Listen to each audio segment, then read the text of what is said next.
Sudah, Mas, bisa dimulai. Oke. Bismillahirrahmanirrahim. Assalamualaikum warahmatullahi wabarakatuh. Waalaikumsalam warahmatullahi wabarakatuh. Baik. Pada kali ini kita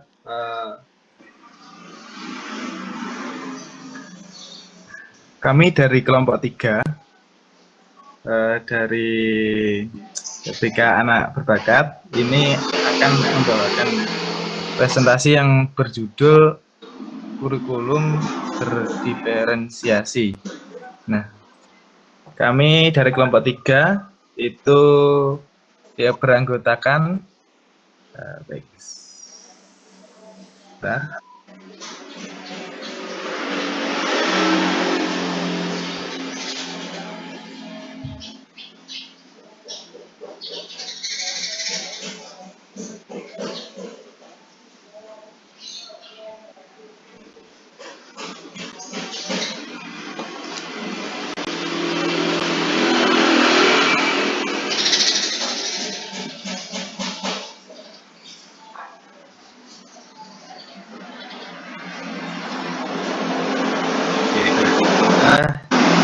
Di sini kami kelompok 3 yang beranggotakan kami ada Arista, yang selanjutnya saya sendiri Rasul Arfan Mustama, yang ketiga Lailatul Kuria, yang terakhir yaitu Ayu Tri Widiani.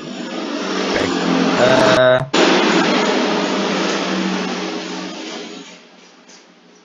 Kurikulum berdiferensiasi istilahnya dalam pengertian kurikulum menunjukkan pada tidak berlaku umum, melainkan dirancang khusus untuk kebutuhan tumbuh kembang bakat tertentu. Kurikulum berdiferensiasi adalah kurikulum pembelajaran yang memperhatikan perbedaan-perbedaan individu anak. Jadi, kurikulum berdiferensiasi ini kurikulum yang diberikan hanya kepada anak-anak berbakat. Jadi kurikulum ini tidak semua anak diberikan, karena mempertimbangkan potensi terus minat bakatnya mengenai anak, sehingga kurikulum ini dirancang secara khusus untuk mengoptimalkan perkembangan potensi yang dimiliki oleh anak-anak berbakat di luar sana. Baik, selanjutnya akan dijelaskan oleh Mbak Laila. Silakan Mbak Laila. Baik, yang selanjutnya yaitu unsur-unsur kurikulum berdiferensiasi. Menurut Kemendagri tahun 2019 untuk melayani kebutuhan pendidikan anak berbakat perlu diusahakan pendidikan yang berdiferensiasi, yaitu yang memberikan pengalaman pendidikan yang disesuaikan dengan minat dan kemampuan individu. Untuk selanjutnya yaitu beberapa unsur pokok kurikulum berdiferensiasi. Yang pertama yaitu materi atau konten yang dipercepat lebih maju. Yang kedua yaitu pemahaman yang lebih majemuk dari generalisasi, asal, teori, dan struktur dari bidang materi. Yang ketiga yaitu bekerja dengan konsep dan proses pemikiran yang abstrak. Yang keempat, tingkat dan jenis sumber yang digunakan untuk memperoleh informasi dan keterampilan. Yang kelima yaitu waktu belajar untuk tugas rutin dapat dipercepat, dan waktu untuk mendalami suatu topik atau bidang dapat lebih lama. Yang keenam, menciptakan informasi dan atau produk baru. Yang ketujuh, memindahkan pembelajaran ke bidang-bidang yang lebih menantang. Yang kedelapan, pengembangan tinggi perubahan pribadi dalam sikap, perasaan, dan apresiasi.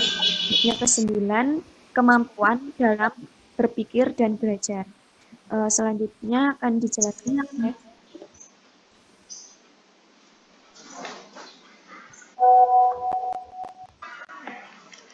Baik, selanjutnya ada asas-asas kurikulum berdiferensiasi. Menurut Munandar pada tahun 1992, bahwa terdapat beberapa asas kurikulum berdiferensiasi sebagai berikut. Yang pertama, guru dalam menyampaikan materi sebaiknya yang berhubungan dengan isu atau masalah yang luas. Yang kedua, guru sebaiknya memadukan banyak disiplin ilmu dalam satu bidang studi tertentu. Yang ketiga, guru memberikan pengalaman yang komprehensif dan berkaitan dalam satu bidang tertentu. Yang keempat, memberikan kesempatan kepada siswa untuk mendalami topik yang dipilihnya sendiri. Yang kelima, guru mengembangkan keterampilan belajar mandiri. Yang keenam, guru mengembangkan keterampilan berpikir siswa yang kompleks dan abstrak. Yang ketujuh, mengembangkan keterampilan dan metode penelitian. Yang kedelapan, memadukan keterampilan dasar dan keterampilan berpikir kompleks dan abstrak. Yang kesembilan, mendorong siswa untuk menghasilkan gagasan-gagasan baru. Yang kesepuluh, mendorong siswa untuk mengembangkan produk yang menggunakan teknik, bahan atau bentuk baru. Yang ke-11, mendorong siswa untuk mengembangkan pemahaman diri.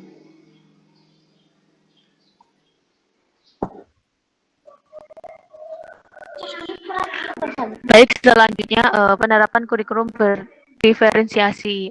Menurut Kampla, pada tahun 1977,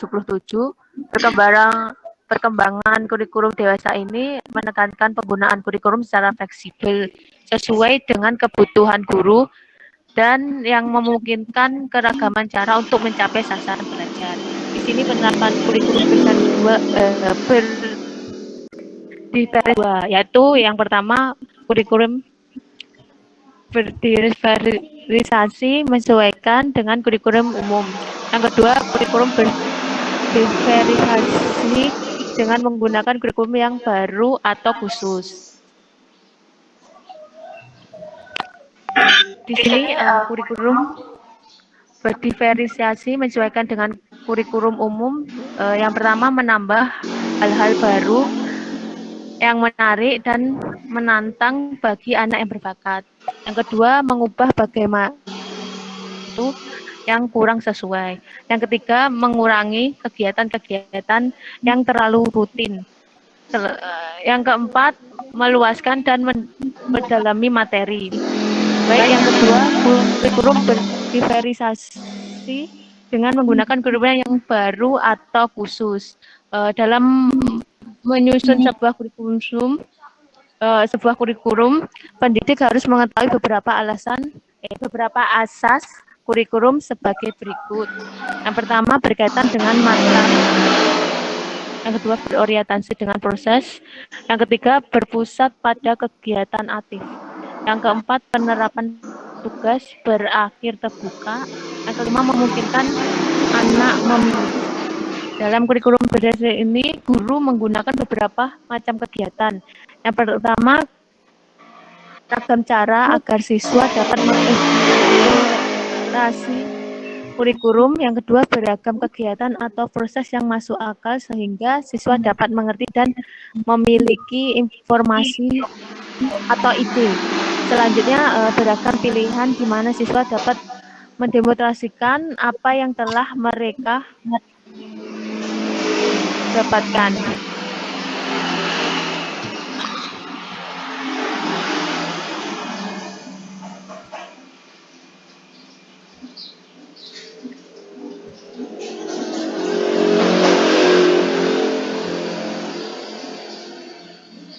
Baik, terima kasih.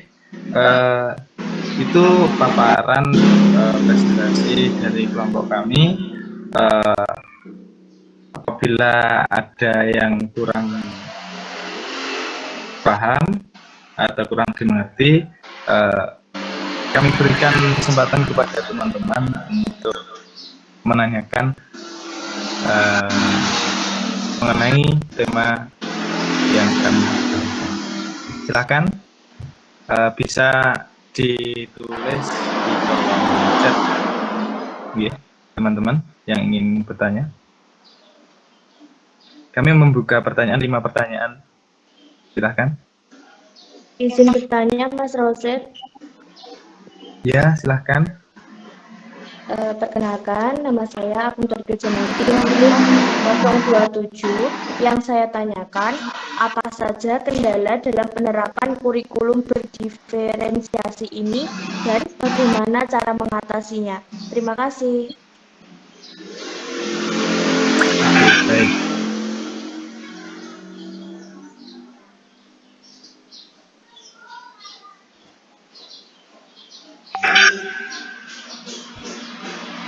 Kendala dan cara mengatasi ya tadi Mbak Akwin.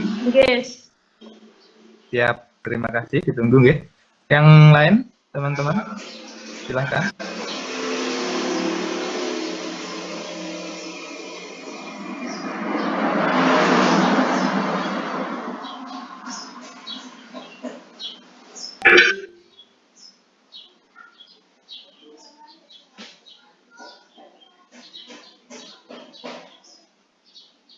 Oke, baik. Di kolom chat sudah ada. Oke, dari Mbak Nadela. Ini apa dampak kurikulum berdiferensiasi untuk anak berbakat pada saat sekarang? Baik, terima kasih. Selanjutnya, mungkin. Oke, dari Mbak Anita ini apa perbedaan dari kurikulum diferensiasi dengan kurikulum umum? Oke, Mbak Liana, mohon maaf, maksud dari tugas berakhir dengan terbuka dan berikan kami.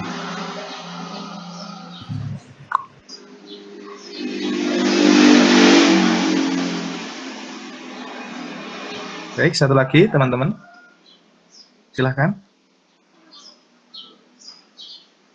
Sudah 4 penanya.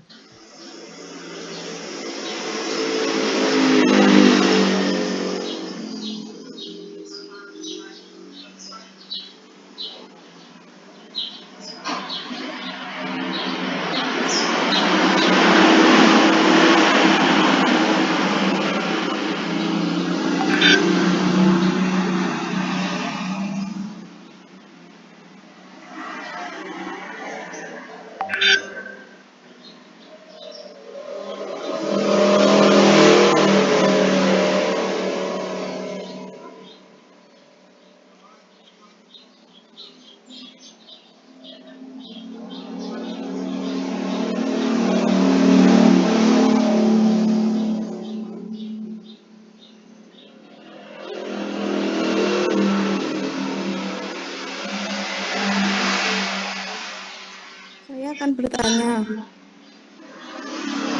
Ya, baik, silahkan Mbak Natasha. Ya, ini 024. Saya mau bertanya, dalam kurikulum berdiferensiasi, bagaimana pola belajar anak berbakat? Terima kasih. Baik, oke. Pola anak berbakat ya, Mbak Natasha. Mas Roset.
Baik, mungkin dari teman-teman yang ingin menjawab pertanyaan, monggo. Baik, di sini saya akan menjawab pertanyaan dari Mbak Liana.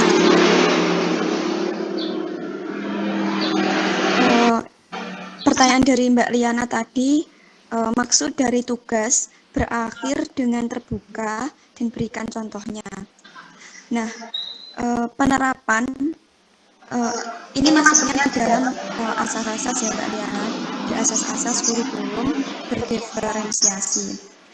Dalam penerapan tugas akhir, dalam penerapan tugas berakhir terbuka yaitu tidak ada istilah benar ataupun salah dalam hasil, tetapi seluruhnya berdasarkan pengalaman setiap anak. Contohnya yaitu dalam asas kurikulum berdiferensiasi ini, pendidik memberikan tugas untuk memilih beberapa option, baik itu option untuk memilih gambar-gambar ataupun option untuk memilih atau pertanyaan-pertanyaan yang lainnya. Ketika peserta didik memilih option tersebut, pendidik menerima dengan terbuka. Seperti penjelasan saya tadi, pendidik tidak ada istilah membenarkan atau menyalahkan dari jawaban option yang telah dijawab oleh peserta didik tersebut. Bagaimana Mbak Liana? Iya, terima kasih Mbak Laila. Mudah dipahami. Baik, sama-sama.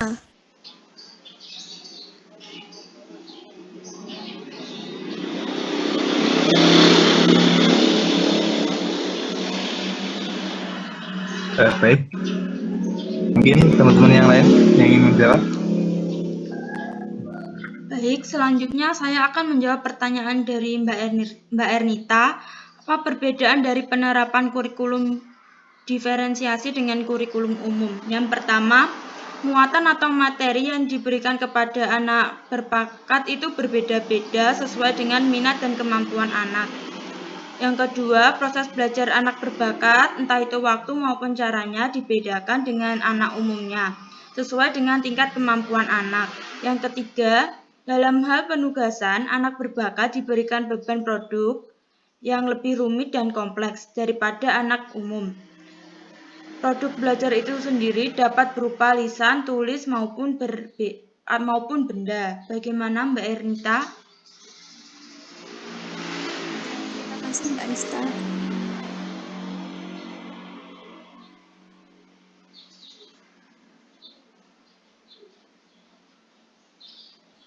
Sudah dapat dipahami ya Mbak Ernita? Ya, sudah Mas. Oke. Selanjutnya, mungkin teman-teman yang ingin menjawab pertanyaan. Baik, saya akan menjawab pertanyaan dari Mbak Nadila. Apa dampak kurikulum berdiferensiasi untuk anak berbakat pada saat sekarang? Dampak yang kita lihat dari segi prestasi, di mana dampak tersebut tuh mempunyai beberapa ya. Yang pertama, prestasi fisik, di mana dengan dampak ini dapat dicapai oleh anak berbakat dan mereka juga memiliki daya tahan tubuh yang prima serta koordinasi gerak fisik. Yang kedua, prestasi psikologi, di mana anak berbakat memiliki kemampuan emosi yang unggul dan secara sosial pada umumnya anak-anak tersebut sangat populer serta lebih mudah diterima. Yang ketiga, prestasi akademik, pada dasarnya anak berbakat ini memiliki sistem saraf pusat, otak dan spinal cord yang prima. Jadi prestasi anak berbakat ini mencapai tingkat kognitif yang tinggi. Dan juga di sini ada segi dampak dari karakteristik kurikulum itu sendiri yang anak berbakat pada saat sekarang ini.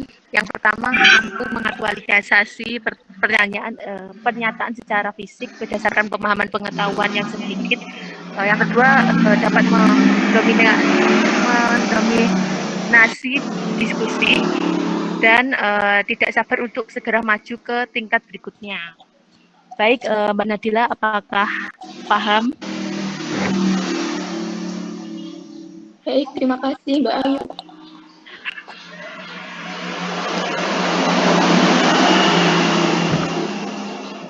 Oke, baik.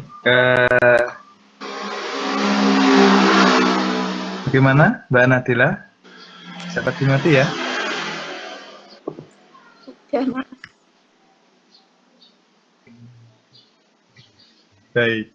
Jadi tanya Akwim sama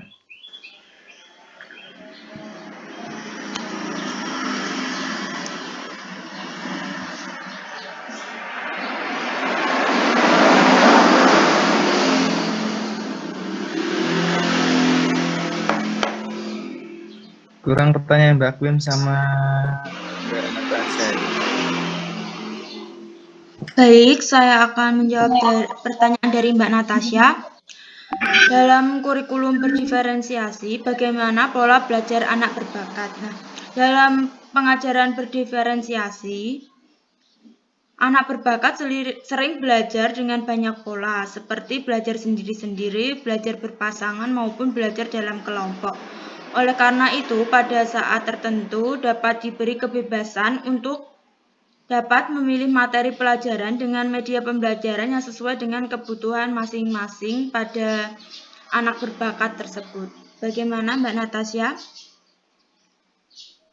Sudah sangat paham sekali, Mas.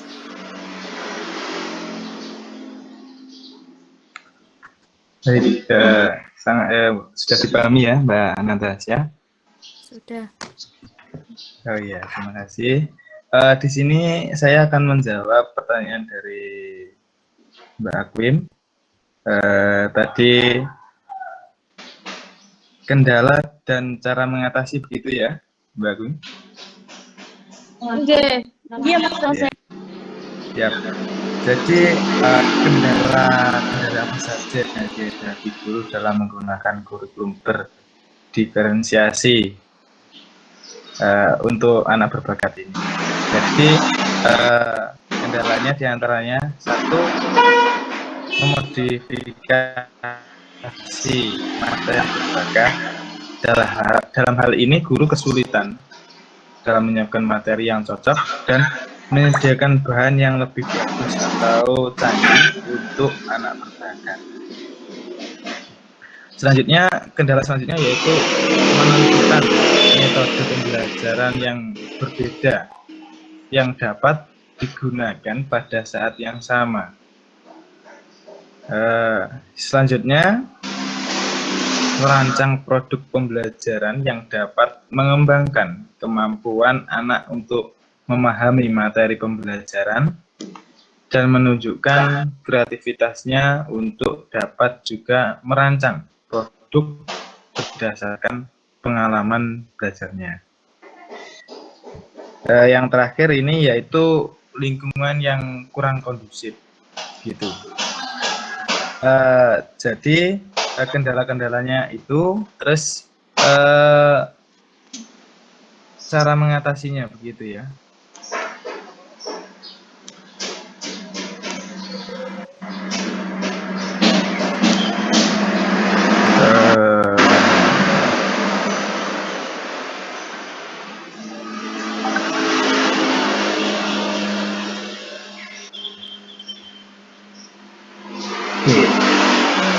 Untuk cara mengatasinya itu seorang guru itu seperti contoh yang pertama tadi ya, masalah yang pertama tadi yaitu yang tentang memodifikasi perilaku itu dengan cara guru itu banyak referensi di sini supaya apa? Karena kita itu mengatasi anak berbakat. Dia kalau nanti disetarakan dengan teman-teman yang lain, dia tidak merasa tertantang untuk belajar yang jadi gini, hal ini sudah biasa, hal biasa biasa. Sehingga nanti seorang guru itu harus mempunyai referensi, baik entah itu referensi pembelajaran, entah itu referensi mengenai materi yang harus diberikan, juga tentang metode yang sesuai, yang menarik, yang lebih canggih dari pada umumnya, sehingga ada ketertarikan anak berbakat ini untuk mengembangkan potensi yang dimiliki. Nah, itu cara mengatasinya. Untuk cara mengatasi yang lain,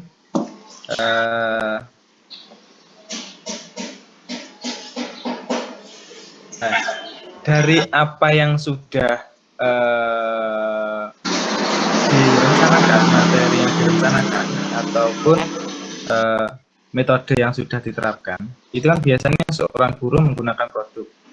Nah, ini kendala yang nomor 3 tadi yang saya katakan, merancang produk pembelajaran yang dapat mengembangkan kemampuan anak untuk memahami materi pembelajaran dan menunjukkan kreativitasnya untuk dapat juga merancang produk.